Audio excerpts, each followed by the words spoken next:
and we're back here on World Talks Context. I'm your host, Claudia Czerwinska, and we're here in order to discuss with our next guest the previous subject of the unrest in the Middle East. And to elaborate on the subject of the Israeli-Hamas war and the recent killing of the Hamas senior leader Ismail Haniyeh and its possible repercussions, I'm joined by Professor Heinz Gärtner, professor at the Department of Political Science at the University of Vienna. A very good morning to you, sir. Thank you so much for joining me today.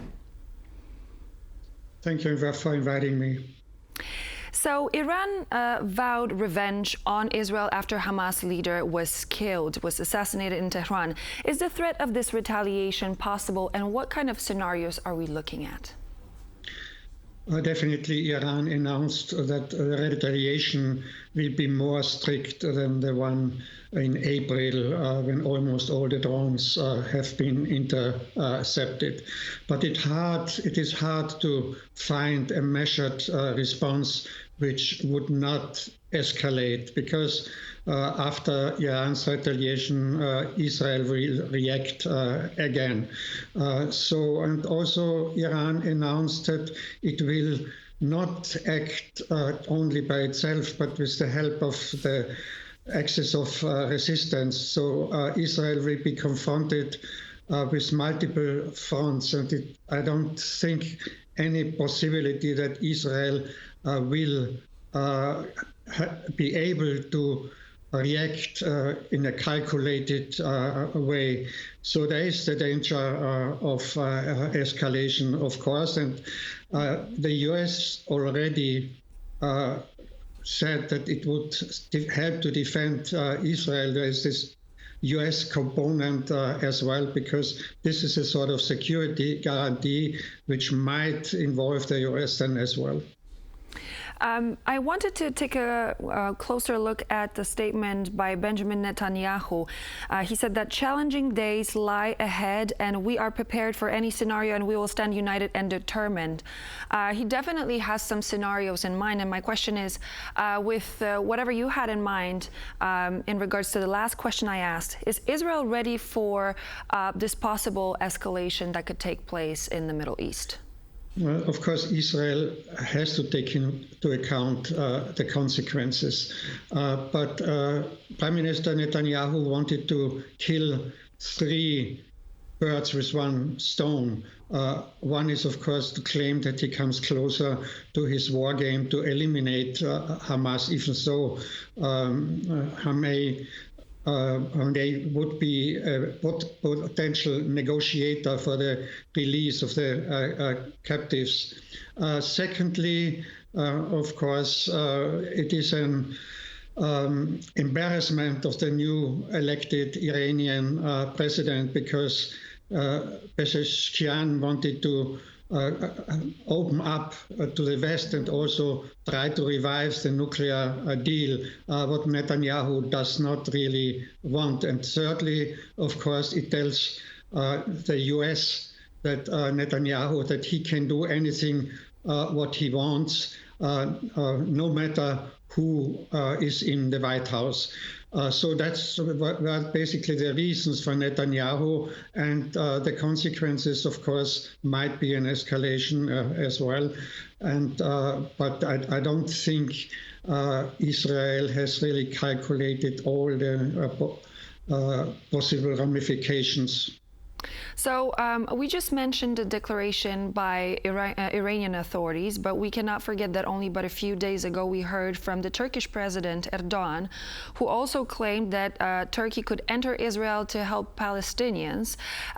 Do you think that this region, looking somewhat like a powder keg waiting to explode, with this declaration from President Erdogan, is it a real threat? Because in other places he basically entered them by proxy. So would it be possible for Turkey actually joining the conflict if it happened? We have seen now that Turkey is possible to provide and diplomatic platform as well. We saw this in this recent prisoner exchange.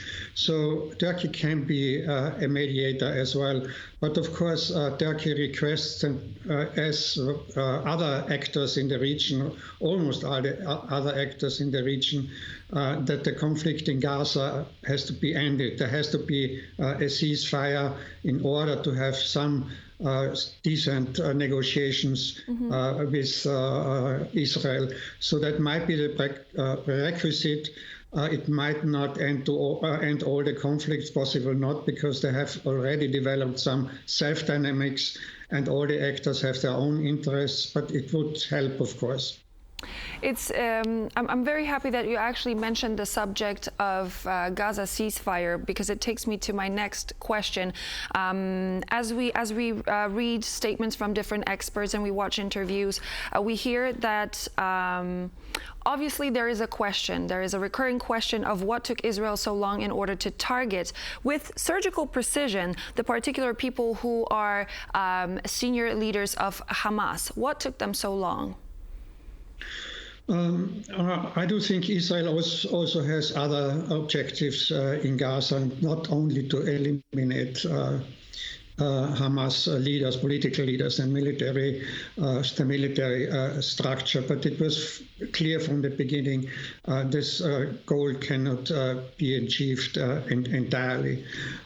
So there was the attempt by Israel to come to a final conclusion on the Palestinian issue, and now Gaza is inhabitable, basically. So any future possible Palestinian administration of the Gaza is far away right now. And of course, there would have been possibilities if Israel wanted to kill leaders earlier. So Khamenei was in Qatar all the time, but we do have this Iranian component and the component of the new president. I do think still a political solution would have been possible to bring the whole issues before the UN Security Council. It happened already in April before, but the big powers did not really agree. But it's worth trying again to avoid further military escalation. Of course, the US has to be behind it. Mm-hmm. And what do you think the killing of Haniyeh is actually going to do to a possibility of Gaza ceasefire? I do think it's doing harm, because if you kill somebody which is relatively moderate among the Hamas leaders, who are you supposed to negotiate with on the ceasefire, but also on the release of the captives there? Of course, it is not being helpful to achieve these goals, neither ceasefire nor the release of the captives. When I would like to take a look at the upcoming presidential election from a perspective of the U.S. upcoming presidential election. We know that Kamala Harris has a pretty set stance when it comes to the Gaza ceasefire. What role do you think the U.S. With the president it currently has, President Joe Biden, and the Democratic runner Kamala Harris could potentially, what role could they play in minimizing and neutralizing the sort of tension that is currently seen in the Middle East? Of course, Kamala Harris has to distance herself a little bit from President Biden. President Biden more or less stood behind Netanyahu no matter what, in spite of some rhetorical criticism. And Kamala Harris, of course, has to look also at the Arabic American community, especially in Michigan, which is a swing state, that she has to at least support a ceasefire in the Middle East. Of course, and also the US does not want to be involved in a major war in the Middle East, neither does Iran.